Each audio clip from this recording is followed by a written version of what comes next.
Épître aux Hébreux, chapitre 1er. Après avoir autrefois, à plusieurs reprises et de plusieurs manières, parlé à nos pères par les prophètes, Dieu, dans ces derniers temps, nous a parlé par le Fils qu'il a établi héritier de toutes choses, par lequel il a aussi créé le monde, et qui, étant le reflet de sa gloire et l'empreinte de sa personne, et soutenant toutes choses par sa parole puissante, a fait la purification des péchés et s'est assise à la droite de la majesté divine dans les lieux très hauts. Devenu d'autant supérieur aux anges qu'il a hérité d'un nom plus excellent que le leur. Car auquel des anges Dieu a-t-il jamais dit : Tu es mon fils, je t'ai engendré aujourd'hui et encore, je serai pour lui un père, et il sera pour moi un fils. Et lorsqu'il introduit de nouveau dans le monde le premier-né, il dit que tous les anges de Dieu l'adorent. De plus, il dit des anges, celui qui fait de ses anges des vents et de ses serviteurs une flamme de feu. Mais il a dit au Fils, ton trône, ô Dieu, est éternel. Le spectre de ton règne est un spectre d'équité. Tu as aimé la justice, et tu as haï l'iniquité. C'est pourquoi, ô Dieu, ton Dieu t'a oint d'une huile de joie au-dessus de tes égaux. Et encore, toi, Seigneur, tu as au commencement fondé la terre, et les cieux sont l'ouvrage de tes mains. Ils périront, mais tu subsistes. Ils vieilliront tous comme un vêtement. Tu les rouleras comme un manteau, et ils seront changés. Mais toi, tu restes le même, et tes années ne finiront point. Et auquel des anges a-t-il jamais dit : Assieds-toi à ma droite, jusqu'à ce que je fasse de tes ennemis ton marchepied. Ne sont-ils pas tous des esprits au service de Dieu, envoyés pour exercer un ministère en faveur de ceux qui doivent hériter du salut ? Épître aux Hébreux, chapitre 2.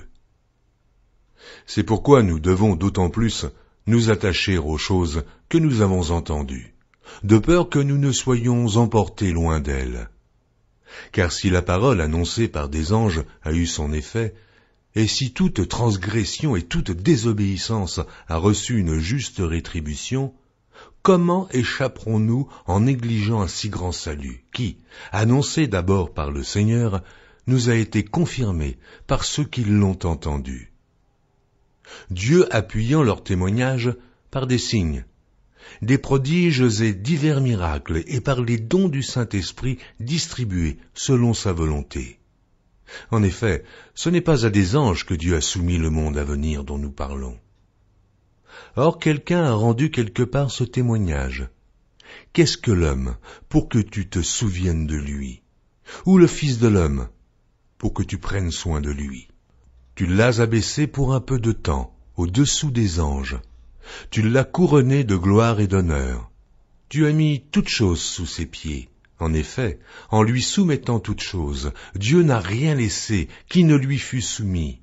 Cependant, nous ne voyons pas encore maintenant que toutes choses lui soient soumises. Mais celui qui a été abaissé pour un peu de temps au-dessous des anges, Jésus, nous le voyons couronné de gloire et d'honneur, à cause de la mort qu'il a soufferte, afin que, par la grâce de Dieu, il souffrit la mort pour tous. Il convenait en effet que celui pour qui et par qui sont toutes choses, et qui voulait conduire à la gloire beaucoup de fils, élevât à la perfection par les souffrances le prince de leur salut. Car celui qui sanctifie et ceux qui sont sanctifiés sont tous issus d'un seul.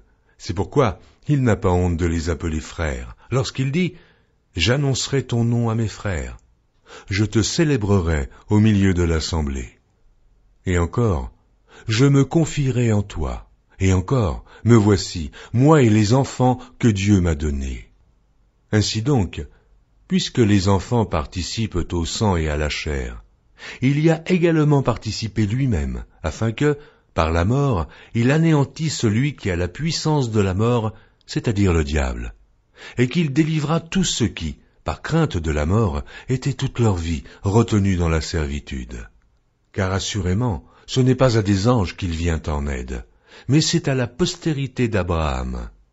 En conséquence, il a dû être rendu semblable en toutes choses à ses frères, afin qu'il fût un souverain sacrificateur miséricordieux et fidèle dans le service de Dieu, pour faire l'expiation des péchés du peuple. Car, ayant été tenté lui-même dans ce qu'il a souffert, il peut secourir ceux qui sont tentés. Épître aux Hébreux, chapitre 3. C'est pourquoi, frères saints, qui avez part à la vocation céleste, considérez l'apôtre et le souverain sacrificateur de la foi que nous professons, Jésus, qui a été fidèle à celui qui l'a établi, comme le fut Moïse dans toute sa maison, car il a été jugé digne d'une gloire d'autant supérieure à celle de Moïse, que celui qui a construit une maison a plus d'honneur que la maison même. Chaque maison est construite par quelqu'un, mais celui qui a construit toute chose, c'est Dieu.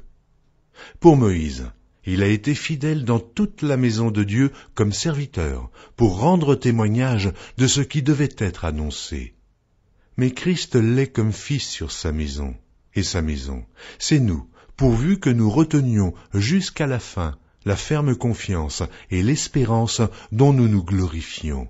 C'est pourquoi, selon ce que dit le Saint-Esprit, aujourd'hui, si vous entendez sa voix, n'endurcissez pas vos cœurs comme lors de la révolte, le jour de la tentation dans le désert, où vos pères me tentèrent pour m'éprouver, et ils virent mes œuvres pendant 40 ans.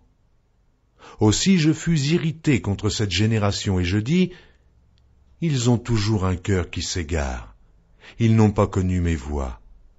Je jurai donc dans ma colère, ils n'entreront pas dans mon repos. Prenez garde, frères, que quelqu'un de vous n'ait un cœur mauvais et incrédule, au point de se détourner du Dieu vivant. Mais exhortez-vous les uns les autres, chaque jour, aussi longtemps qu'on peut dire, aujourd'hui, afin qu'aucun de vous ne s'endurcisse par la séduction du péché.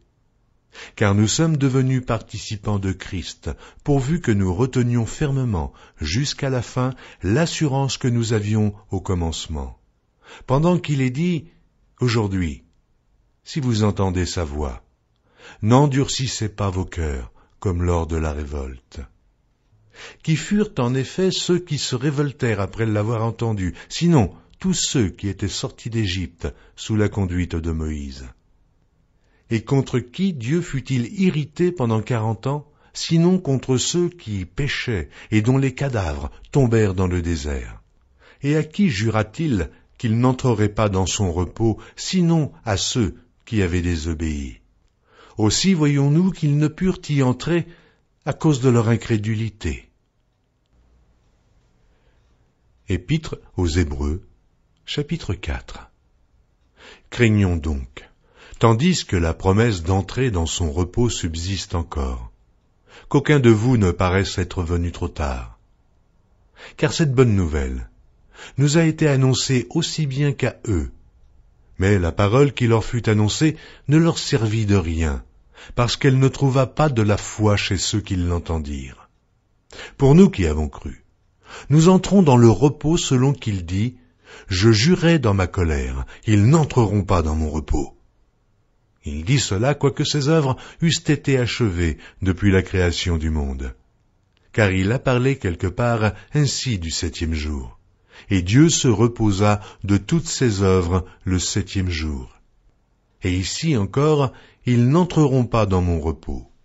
Or, puisqu'il est encore réservé à quelques-uns d'y entrer, et que ceux à qui d'abord la promesse a été faite n'y sont pas entrés à cause de leur désobéissance, Dieu fixe de nouveau un jour aujourd'hui, en disant dans David, « Si longtemps après, comme il est dit plus haut, aujourd'hui, si vous entendez sa voix, n'endurcissez pas vos cœurs.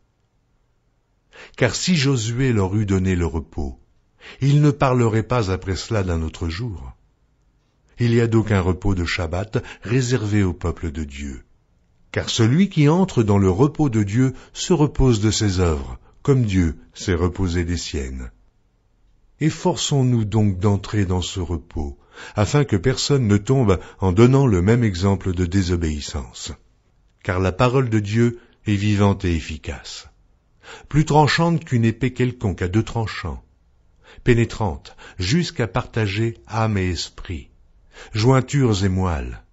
Elle juge les sentiments et les pensées du cœur. Nulle créature n'est cachée devant lui, mais tout est à nu et à découvert aux yeux de celui à qui nous devons rendre compte. Ainsi, puisque nous avons un grand souverain sacrificateur qui a traversé les cieux, Jésus, le Fils de Dieu, demeurons fermes dans la foi que nous professons.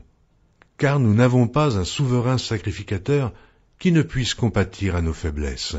Au contraire, il a été tenté comme nous, en toutes choses, sans commettre de péché. Approchons-nous donc avec assurance du trône de la grâce, afin d'obtenir miséricorde et de trouver grâce pour être secourus dans nos besoins. Épître aux Hébreux, chapitre 5.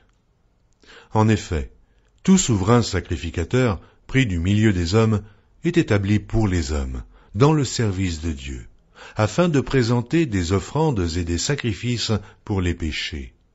Il peut être indulgent pour les ignorants et les égarés, puisque la faiblesse est aussi son partage. Et c'est à cause de cette faiblesse qu'il doit offrir des sacrifices pour ses propres péchés, comme pour ceux du peuple. Nul ne s'attribue cette dignité s'il n'est appelé de Dieu, comme le fut Aaron. Et Christ ne s'est pas non plus attribué la gloire de devenir souverain sacrificateur, mais il la tient de celui qui lui a dit « Tu es mon fils, je t'ai engendré aujourd'hui ». Comme il dit encore ailleurs, « Tu es sacrificateur pour toujours, selon l'ordre de Melchisédek ».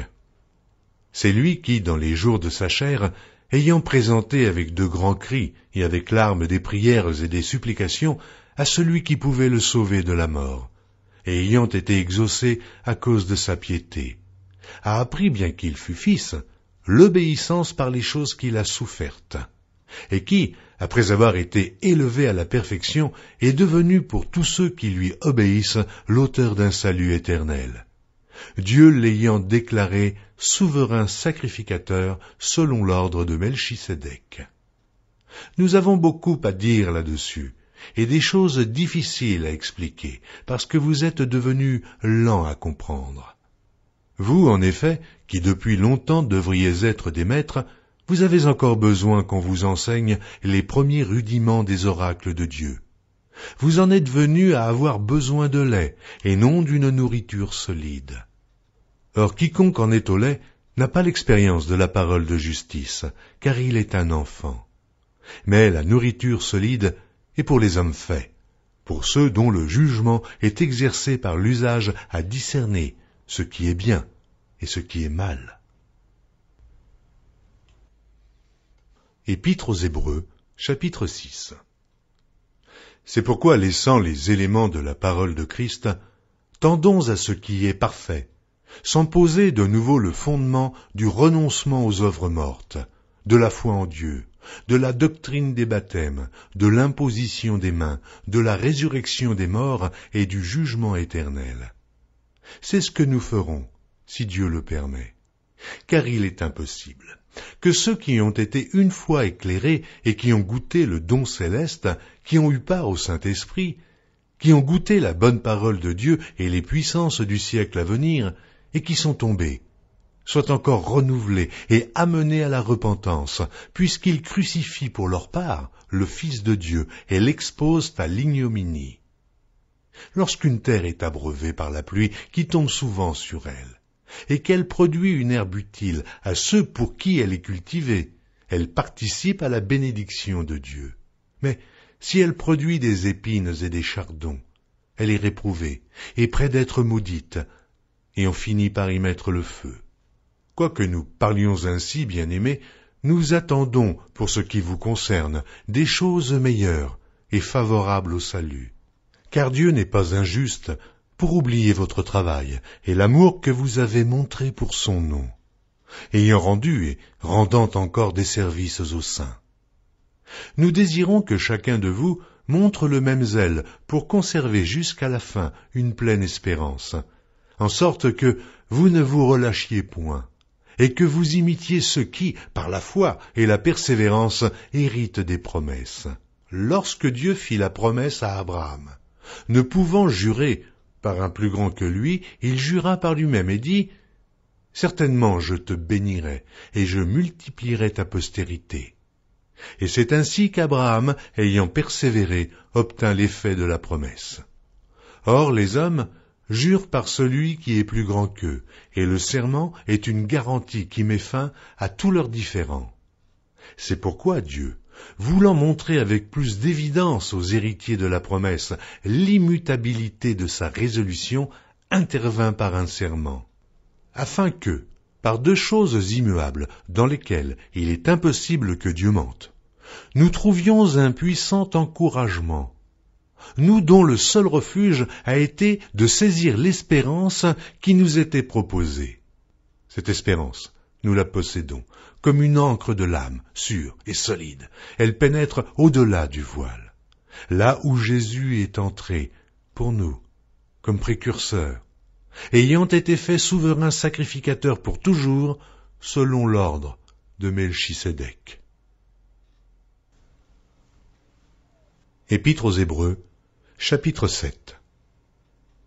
En effet, ce Melchisédek, roi de Salem, sacrificateur du Dieu Très-Haut, qui alla au-devant d'Abraham lorsqu'il revenait de la défaite des rois, qui le bénit, et à qui Abraham donna la dîme de tout, qui est d'abord roi de justice d'après la signification de son nom, ensuite roi de Salem, c'est-à-dire roi de paix, qui est sans père, sans mère, sans généalogie, qui n'a ni commencement de jour, ni fin de vie, mais qui est rendu semblable au Fils de Dieu, ce Melchisédek, demeure sacrificateur à perpétuité.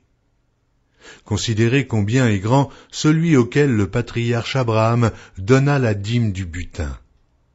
Ceux des fils de Lévi qui exercent le sacerdoce ont, d'après la loi, l'ordre de lever la dîme sur le peuple, c'est-à-dire sur leurs frères, qui cependant sont issus des reins d'Abraham. Et lui, qui ne tirait pas de son origine, il leva la dîme sur Abraham, et il bénit celui qui avait les promesses. Or c'est sans contredit l'inférieur qui est béni par le supérieur. Et ici, ceux qui perçoivent la dîme sont des hommes mortels. Mais là, c'est celui dont il est attesté qu'il est vivant. De plus, Lévi, qui perçoit la dîme, l'a payé pour ainsi dire à Abraham, car il était encore dans les reins de son père lorsque Melchisédek alla au devant d'Abraham.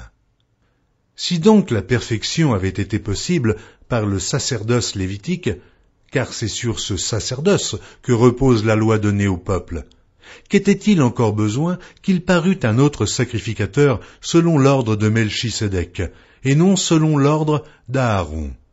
Car le sacerdoce étant changé, nécessairement aussi il y a un changement de loi. En effet, celui de qui ces choses sont dites appartient à une autre tribu, dont aucun membre n'a fait le service de l'autel. Car il est notoire que notre Seigneur est sorti de Juda, tribu dont Moïse n'a rien dit pour ce qui concerne le sacerdoce. Cela devient plus évident encore quand il paraît un autre sacrificateur à la ressemblance de Melchisédek, institué non d'après la loi d'une ordonnance charnelle, mais selon la puissance d'une vie impérissable. Car ce témoignage lui est rendu. Tu es sacrificateur pour toujours, selon l'ordre de Melchisédek. Il y a ainsi abolition d'une ordonnance antérieure, à cause de son impuissance et de son inutilité. Car la loi n'a rien amené à la perfection, et introduction d'une meilleure espérance par laquelle nous nous approchons de Dieu. Et comme cela n'a pas eu lieu sans serment, car tandis que les Lévites sont devenus sacrificateurs sans serment, Jésus l'est devenu avec serment, par celui qui lui a dit « Le Seigneur a juré, et il ne se repentira pas.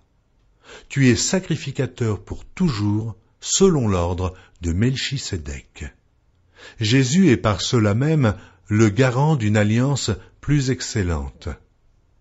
De plus, il y a eu des sacrificateurs en grand nombre, parce que la mort les empêchait d'être permanents. Mais lui, parce qu'il demeure éternellement, possède un sacerdoce qui n'est pas transmissible.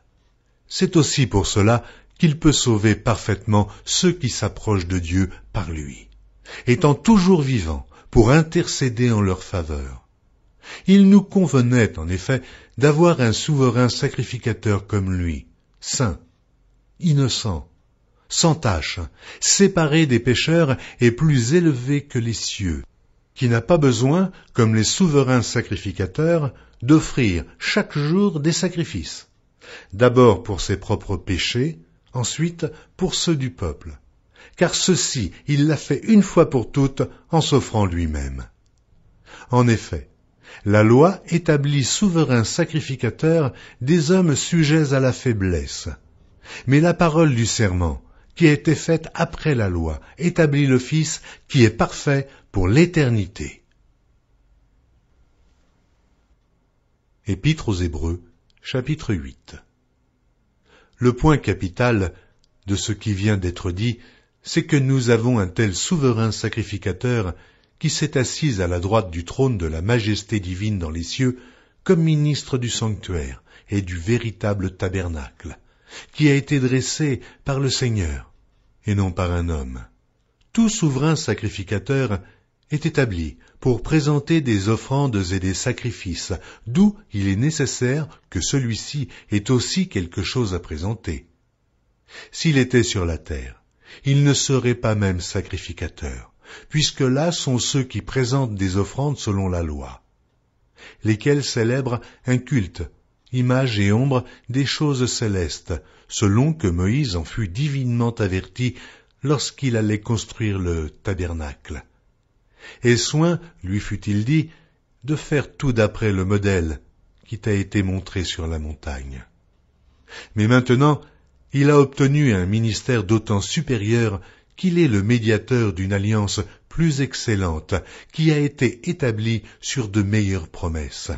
En effet, si la première alliance avait été sans défaut, il n'aurait pas été question de la remplacer par une seconde.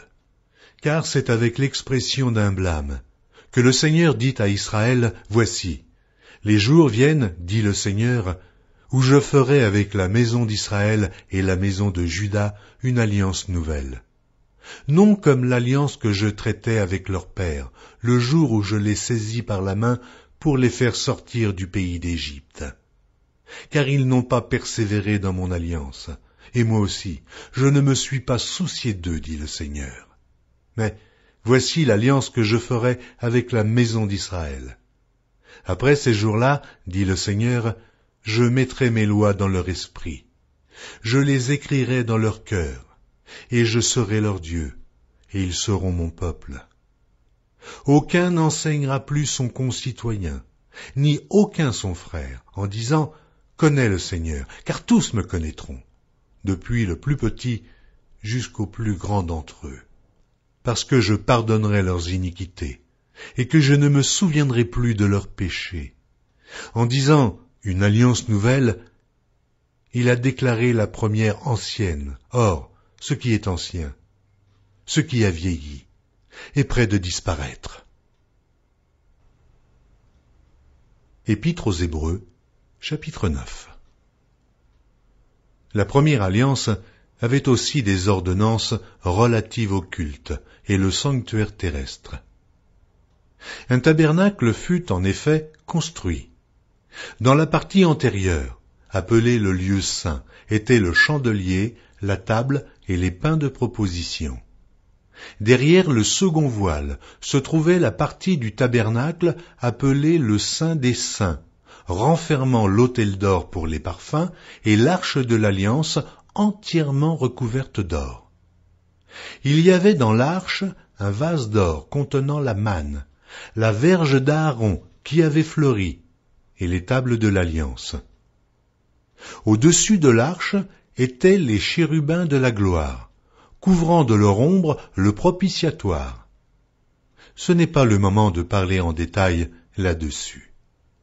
Or ces choses, étant ainsi disposées, Les sacrificateurs qui font le service entrent en tout temps dans la première partie du tabernacle, et dans la seconde, le souverain sacrificateur seul entre une fois par an, non sans y porter du sang qu'il offre pour lui-même et pour les péchés du peuple. Le Saint-Esprit montrait par là que le chemin du lieu très saint n'était pas encore ouvert, tant que le premier tabernacle subsistait.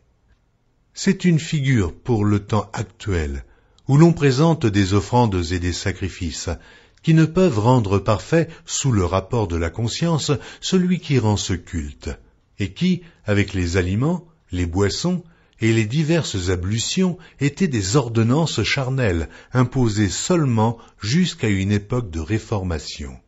Mais Christ est venu comme souverain sacrificateur des biens à venir. Il a traversé le tabernacle plus grand et plus parfait, qui n'est pas construit de main d'homme, c'est-à-dire qui n'est pas de cette création. Et il est entré une fois pour toutes dans le lieu très saint, non avec le sang des boucs et des veaux, mais avec son propre sang, ayant obtenu une rédemption éternelle. Car si le sang des taureaux et des boucs et la cendre d'une vache répandue sur ceux qui sont souillés sanctifient et procurent la pureté de la chair, combien plus le sang de Christ qui, par un esprit éternel, s'est offert lui-même, sans tache à Dieu. Purifiera-t-il votre conscience des œuvres mortes, afin que vous serviez le Dieu vivant? Et c'est pour cela qu'il est le médiateur d'une nouvelle alliance, afin que, la mort étant intervenue pour le rachat des transgressions commises sous la première alliance, ceux qui ont été appelés reçoivent l'héritage éternel qui leur a été promis. Car là où il y a un testament, il est nécessaire que la mort du testateur soit constatée. Un testament, en effet, n'est valable qu'en cas de mort, puisqu'il n'a aucune force tant que le testateur vit. Voilà pourquoi c'est avec du sang que même la première alliance fut inaugurée. Moïse, après avoir prononcé devant tout le peuple tous les commandements de la loi, prit le sang des veaux et des boucs avec de l'eau, de la laine écarlate et de l'hysope, et il fit l'aspersion sur le livre lui-même et sur tout le peuple en disant « Ceci est le sang de l'alliance que Dieu a ordonnée pour vous. » Il fit pareillement l'aspersion avec le sang sur le tabernacle et sur tous les ustensiles du culte. Et presque tout, d'après la loi, est purifié avec du sang, et sans effusion de sang, il n'y a pas de pardon. Il était donc nécessaire, puisque les images des choses qui sont dans les cieux devaient être purifiées de cette manière, que les choses célestes elles-mêmes le fussent par des sacrifices plus excellents que cela. Car Christ n'est pas entré dans un sanctuaire fait de main d'homme, en imitation du véritable, mais il est entré dans le ciel même afin de comparaître maintenant pour nous devant la face de Dieu. Et ce n'est pas pour s'offrir lui-même plusieurs fois qu'il y est entré, comme le souverain sacrificateur entre chaque année dans le sanctuaire avec du sang étranger. Autrement, il aurait fallu qu'il eût souffert plusieurs fois depuis la création du monde. Tandis que maintenant, à la fin des siècles, il apparut une seule fois pour abolir le péché par son sacrifice. Et comme il est réservé aux hommes de mourir une seule fois, après quoi vient le jugement, de même Christ, qui s'est offert une seule fois pour porter les péchés de plusieurs, apparaîtra sans péché une seconde fois à ceux qui l'attendent pour le salut. Épître aux Hébreux, chapitre 10. En effet, la loi qui possède du nombre des biens à venir et non l'exacte représentation des choses ne peut jamais, par les mêmes sacrifices qu'on offre perpétuellement chaque année, amener les assistants à la perfection. Autrement, n'aurait-on pas cessé de les offrir, parce que ceux qui rendent ce culte, étant une fois purifiés, n'auraient plus eu aucune conscience de leurs péchés. Mais le souvenir des péchés est renouvelé chaque année par ces sacrifices, car il est impossible que le sang des taureaux et des boucs ôte les péchés. C'est pourquoi Christ, entrant dans le monde, dit « Tu n'as voulu ni sacrifice, ni offrande, mais tu m'as formé un corps. Tu n'as agréé ni holocauste, ni sacrifice pour le péché. Alors j'ai dit, voici, je viens. Dans le rouleau du livre, il est question de moi, pour faire, ô Dieu, ta volonté. Après avoir dit d'abord, tu n'as voulu et tu n'as agréé ni sacrifice, ni offrande, ni holocauste, ni sacrifice pour le péché, ce qu'on offre selon la loi. Il dit ensuite, voici, je viens pour faire ta volonté. Il abolit ainsi la première chose pour établir la seconde. C'est en vertu de cette volonté que nous sommes sanctifiés par l'offrande du corps de Jésus-Christ une fois pour toutes. Et tandis que tout sacrificateur fait chaque jour le service et offre souvent les mêmes sacrifices qui ne peuvent jamais ôter les péchés, lui, après avoir offert un seul sacrifice pour les péchés, s'est assis pour toujours à la droite de Dieu, attendant désormais que ses ennemis soient devenus son marchepied, car par une seule offrande, il a amené à la perfection pour toujours ceux qui sont sanctifiés. C'est ce que le Saint-Esprit nous atteste aussi, car, après avoir dit « Voici l'alliance que je ferai avec eux, après ces jours-là, dit le Seigneur, je mettrai mes lois dans leur cœur, et je les écrirai dans leur esprit. » Il ajoute « Et je ne me souviendrai plus de leurs péchés ni de leur iniquité. » Or, là où il y a pardon des péchés, il n'y a plus d'offrande pour le péché. Ainsi donc, frères, puisque nous avons, au moyen du sang de Jésus, une libre entrée dans le sanctuaire, par la route nouvelle et vivante qu'il a inaugurée pour nous au travers du voile, c'est-à-dire de sa chair, et puisque nous avons un souverain sacrificateur établi sur la maison de Dieu, approchons-nous avec un cœur sincère, dans la plénitude de la foi, les cœurs purifiés d'une mauvaise conscience et le corps lavé d'une eau pure. Retenons fermement la profession de notre espérance, car celui qui a fait la promesse est fidèle. Veillons les uns sur les autres, pour nous exciter à la charité et aux bonnes œuvres. N'abandonnons pas notre assemblée, comme c'est la coutume de quelques-uns, mais exhortons-nous réciproquement, et cela d'autant plus que vous voyez s'approcher le jour. Car si nous péchons volontairement, après avoir reçu la connaissance de la vérité, il ne reste plus de sacrifice pour les péchés, mais une attente terrible du jugement et l'ardeur d'un feu qui dévorera les rebelles. Celui qui a violé la loi de Moïse meurt sans miséricorde, sur la déposition de 2 ou 3 témoins. Et quel pire châtiment pensez-vous que sera jugé digne celui qui aura foulé aux pieds le Fils de Dieu, qui aura tenu pour profane le sang de l'alliance par lequel il a été sanctifié, et qui aura outragé l'esprit de la grâce. Car nous connaissons celui qui a dit « À moi la vengeance, à moi la rétribution », et encore « Le Seigneur jugera son peuple ». C'est une chose terrible que de tomber entre les mains du Dieu vivant. Souvenez-vous de ces premiers jours où, après avoir été éclairés, vous avez soutenu un grand combat au milieu des souffrances. D'une part exposé comme en spectacle aux opprobres et aux tribulations, et de l'autre, vous associant à ceux dont la position était la même. En effet, vous avez eu de la compassion pour les prisonniers, et vous avez accepté avec joie l'enlèvement de vos biens, sachant que vous avez des biens meilleurs et qui durent toujours. N'abandonnez donc pas votre assurance, à laquelle est attachée une grande rémunération. Car vous avez besoin de persévérance, afin qu'après avoir accompli la volonté de Dieu, vous obteniez ce qui vous est promis. Encore un peu de temps. Celui qui doit venir viendra, et il ne tardera pas. Et mon juste vivra par la foi, mais s'il se retire, mon âme ne prend pas plaisir en lui. Nous ne sommes pas de ceux qui se retirent pour se perdre, mais de ceux qui ont la foi pour sauver leur âme. Épître aux Hébreux, chapitre 11. Or la foi est une ferme assurance des choses qu'on espère, une démonstration de celles qu'on ne voit pas. Pour l'avoir possédée, les anciens ont obtenu un témoignage favorable.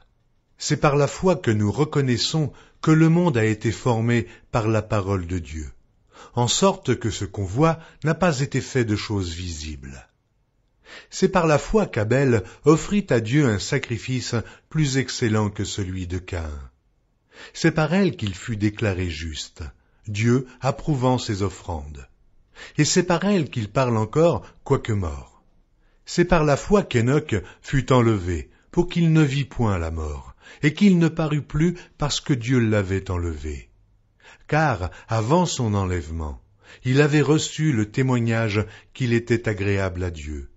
Or, sans la foi, il est impossible de lui être agréable, car il faut que celui qui s'approche de Dieu croie que Dieu existe et qu'il est le rémunérateur de ceux qui le cherchent. C'est par la foi que Noé, divinement averti des choses qu'on ne voyait pas encore et saisi d'une crainte respectueuse, construisit une arche pour sauver sa famille. C'est par elle qu'il condamna le monde et devint héritier de la justice qui s'obtient par la foi. C'est par la foi qu'Abraham, lors de sa vocation, obéit et partit pour un lieu qu'il devait recevoir en héritage, et qu'il partit sans savoir où il allait.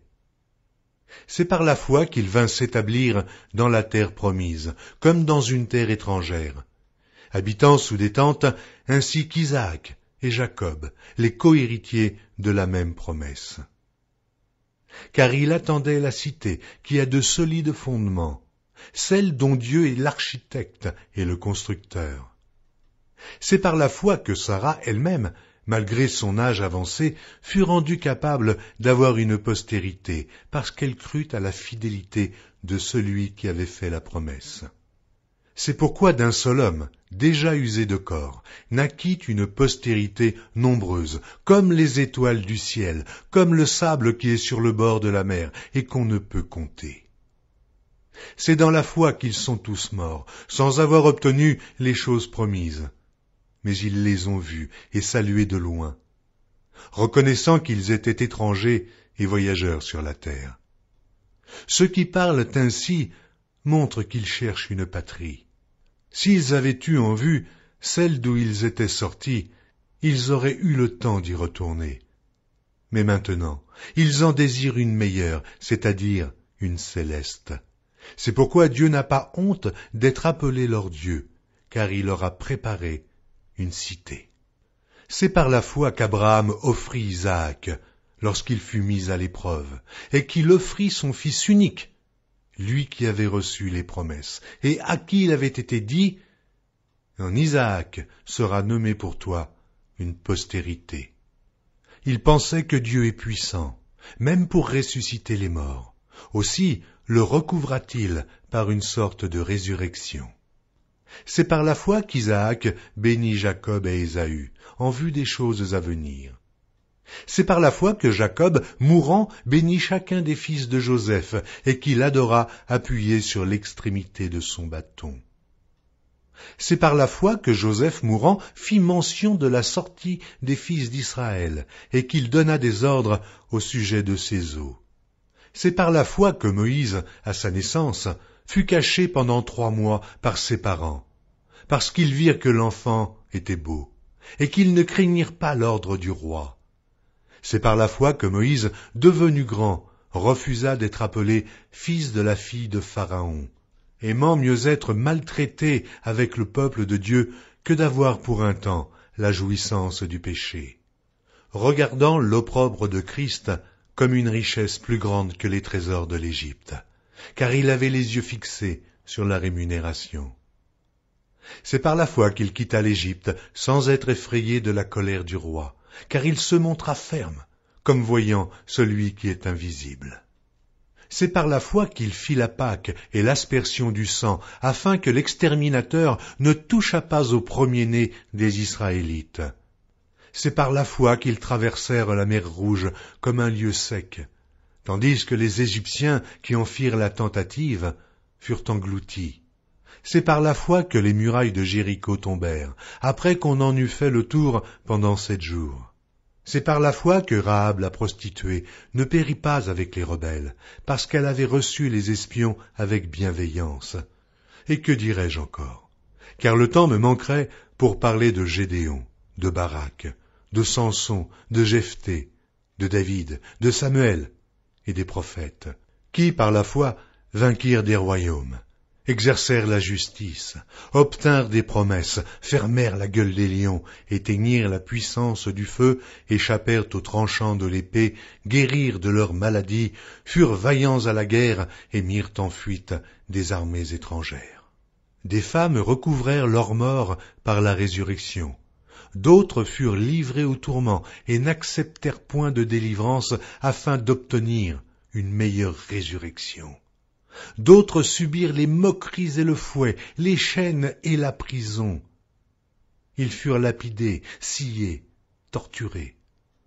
Ils moururent tués par l'épée, ils allèrent çà et là, vêtus de peaux de brebis et de peaux de chèvres, dénués de tout, persécutés, maltraités, eux dont le monde n'était pas digne, errant dans les déserts et les montagnes, dans les cavernes et les antres de la terre. Tout cela, à la foi desquels il a été rendu témoignage, n'ont pas obtenu ce qui leur était promis. Dieu ayant en vue quelque chose de meilleur pour nous, afin qu'ils ne parvinssent pas sans nous à la perfection. Épître aux Hébreux, chapitre 12. Nous donc aussi, puisque nous sommes environnés d'une si grande nuée de témoins, rejetons tout fardeau et le péché qui nous enveloppe si facilement, et courons avec persévérance dans la carrière qui nous est ouverte, ayant les regards sur Jésus, le chef et le consommateur de la foi, qui, en vue de la joie qui lui était réservée, a souffert la croix, méprisé l'ignominie et s'est assis à la droite du trône de Dieu. Considérez en effet celui qui a supporté contre sa personne une telle opposition de la part des pécheurs, afin que vous ne vous lassiez point l'âme découragée.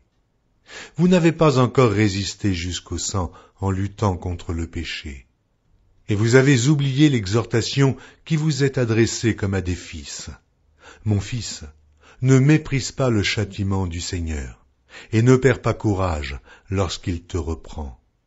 Car le Seigneur châtie celui qu'il aime, et il frappe de la verge tous ceux qu'il reconnaît pour ses fils. Supportez le châtiment, car c'est comme des fils que Dieu vous traite. Car quel est le fils qu'un père ne châtie pas?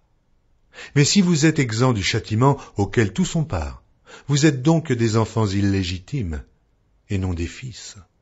D'ailleurs, puisque nos pères, selon la chair, nous ont châtiés, et que nous les avons respectés, ne devons-nous pas, à bien plus forte raison, nous soumettre au Père des esprits pour avoir la vie?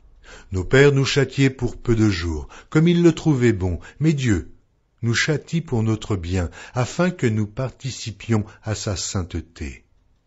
Il est vrai que tout châtiment semble d'abord un sujet de tristesse et non de joie, mais il produit plus tard, pour ceux qui ont été ainsi exercés, un fruit paisible de justice. Fortifiez donc vos mains languissantes et vos genoux affaiblis, et suivez avec vos pieds des voies droites, afin que ce qui est boiteux ne dévie pas, mais plutôt se raffermisse. Recherchez la paix avec tous et la sanctification, sans laquelle personne ne verra le Seigneur. Veillez à ce que nul ne se prive de la grâce de Dieu, à ce qu'aucune racine d'amertume poussant des rejetons ne produise du trouble, et que plusieurs n'en soient infectés, à ce qu'il n'y ait ni impudique, ni profane comme Ésaü, qui pour un mets vendit son droit d'aînesse. Vous savez que, plus tard, voulant obtenir la bénédiction, il fut rejeté, quoiqu'il la sollicitât avec larmes, car son repentir ne put avoir aucun effet. Vous ne vous êtes pas approchés d'une montagne qu'on pouvait toucher, et qui était embrasée par le feu, ni de la nuée, ni des ténèbres, ni de la tempête, ni du retentissement de la trompette, ni du bruit des paroles, tels que ceux qui l'entendirent demandèrent qu'il ne leur en fût adressé aucune de plus, car ils ne supportaient pas cette déclaration. Si même une bête touche la montagne, elle sera lapidée. Et ce spectacle était si terrible que Moïse dit « Je suis épouvanté et tout tremblant. » Mais vous vous êtes approchés de la montagne de Sion, de la cité du Dieu vivant, la Jérusalem céleste, des myriades qui forment le chœur des anges, de l'assemblée des premiers-nés inscrits dans les cieux, du juge qui est le Dieu de tous, des esprits des justes parvenus à la perfection, de Jésus qui est le médiateur de la nouvelle alliance, et du sang de l'aspersion qui parle mieux que celui d'Abel. Gardez-vous de refuser d'entendre celui qui parle. Car si ceux-là n'ont pas échappé, qui refusèrent d'entendre celui qui publiait les oracles sur la terre, combien moins échapperons-nous si nous nous détournons de celui qui parle du haut des cieux, lui, dont la voix alors ébranla la terre, et qui maintenant a fait cette promesse. Une fois encore, j'ébranlerai non seulement la terre, mais aussi le ciel. Ces mots, une fois encore, indiquent le changement des choses ébranlées comme étant faites pour un temps, afin que les choses inébranlables subsistent. C'est pourquoi, recevant un royaume inébranlable, montrons notre reconnaissance en rendant à Dieu un culte qui lui soit agréable, avec piété et avec crainte, car notre Dieu est aussi un feu dévorant. Épître aux Hébreux, chapitre 13. Persévérez dans l'amour fraternel. N'oubliez pas l'hospitalité, car en l'exerçant, quelques-uns ont logé des anges sans le savoir. Souvenez-vous des prisonniers comme si vous étiez aussi prisonniers, de ceux qui sont maltraités, comme étant aussi vous-même dans un corps. Que le mariage soit honoré de tous, et le lit conjugal exempt de souillure, car Dieu jugera les impudiques et les adultères. Ne vous livrez pas à l'amour de l'argent, contentez-vous de ce que vous avez, car Dieu lui-même a dit « Je ne te délaisserai point, et je ne t'abandonnerai point ». C'est donc avec assurance que nous pouvons dire « Le Seigneur est mon aide, je ne craindrai rien. Que peut me faire un homme ?» Souvenez-vous de vos conducteurs, qui vous ont annoncé la parole de Dieu, considérez quelle a été la fin de leur vie, et imitez leur foi. Jésus-Christ est le même hier, aujourd'hui et éternellement. Ne vous laissez pas entraîner par des doctrines diverses et étrangères, car il est bon que le cœur soit affermi par la grâce, et non par des aliments qui n'ont servi de rien à ceux qui y sont attachés. Nous avons un autel dont ceux qui font le service au tabernacle n'ont pas le pouvoir de manger le corps des animaux dont le sang est porté dans le sanctuaire par le souverain sacrificateur pour le péché, sont brûlés hors du camp. C'est pour cela que Jésus aussi, afin de sanctifier le peuple par son propre sang, a souffert hors de la porte. Sortons donc pour aller à lui, hors du camp, en portant son opprobre. Car nous n'avons point ici-bas de cité permanente, mais nous cherchons celle qui est à venir, par lui. Offrons sans cesse à Dieu un sacrifice de louange, c'est-à-dire le fruit de lèvres qui confesse son nom. Et n'oubliez pas la bienfaisance et la libéralité, car c'est à de tels sacrifices que Dieu prend plaisir. Obéissez à vos conducteurs, et ayez pour eux de la déférence, car ils veillent sur vos âmes, comme devant en rendre compte. Qu'il en soit ainsi, afin qu'ils le fassent avec joie, et non en gémissant, ce qui vous ne serait d'aucun avantage. Priez pour nous, car nous croyons avoir une bonne conscience, voulant en toutes choses nous bien conduire. C'est avec instance que je vous demande de le faire, afin que je vous sois rendu plus tôt. Que le Dieu de paix qui a ramené d'entre les morts le grand pasteur des brebis par le sang d'une alliance éternelle, notre Seigneur Jésus, vous rende capable de toute bonne œuvre pour l'accomplissement de sa volonté, et fasse en vous ce qui lui est agréable, par Jésus-Christ, auquel soit la gloire au siècle des siècles. Amen. Je vous prie, frères, de supporter ces paroles d'exhortation, car je vous ai écrit brièvement. Sachez que notre frère Timothée a été relâché. S'il vient bientôt, j'irai vous voir avec lui. Saluez tous vos conducteurs, et tous les saints, ceux d'Italie vous saluent. Que la grâce soit avec vous tous. Amen.